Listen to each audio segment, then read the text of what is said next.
திருப்பத்தூர் அருகே இளைஞர் தற்கொலைக்கு காரணமான மோசடி பெண்ணை கைது செய்ய வலியுறுத்தி உறவினர்கள் காவல் நிலையத்தை முற்றுகையிட்டதால் பரபரப்பு ஏற்பட்டது.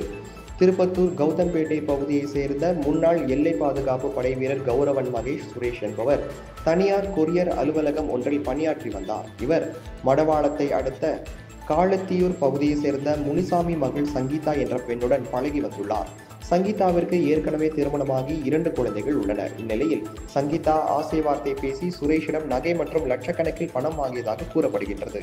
மேலும் பணம் கேட்டு நாள்தோறும் சுரேஷை சங்கீதா துன்புறுத்தியதாகவும், ஒன்று பணம் கொடு அல்லது என் வழியில் விடு என்று சங்கீதா கூறியதாகவும் தெரிகின்றது. இதனால் அதிர்ச்சி அடைந்த சுரேஷ் கடந்த 5ஆம் தேதி தூக்கு கயிறுடன் வெளியிட்ட காணொலியில் தினம் தினம் சித்திரவதை அனுபவிப்பதை விட ஒரே அடியாக தற்கொலை செய்து கொள்கிறேன் எனவும், தன்னுடைய மரணத்திற்கு காரணமான சங்கீதாவை விட்டுவிடாதீர்கள் என கூறி தற்கொலை செய்து கொண்டுள்ளார்.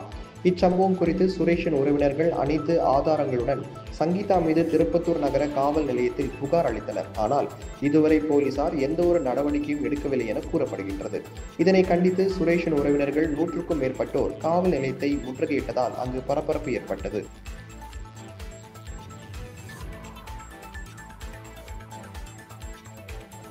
யாருக்கும் சொல்லிக்கிறேன், என் சாவுக்கு காரணம் சங்கீதா. அவள் தான் என்னை சாக சொன்னால் நான் செத்துருவேன். அவளை வந்துட்டு சும்மா விடாதீங்க யாருமே.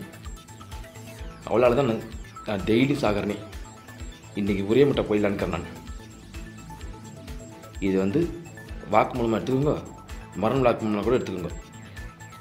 ஆனால் அவள் இருக்கக்கூடாது, வெளியே இருக்கக்கூடாது. அவள் ஒன்று உயிரோடு இருக்கக்கூடாது, அப்படி இல்லைன்னா அவள் ஜெயிலில் இருக்கணும்.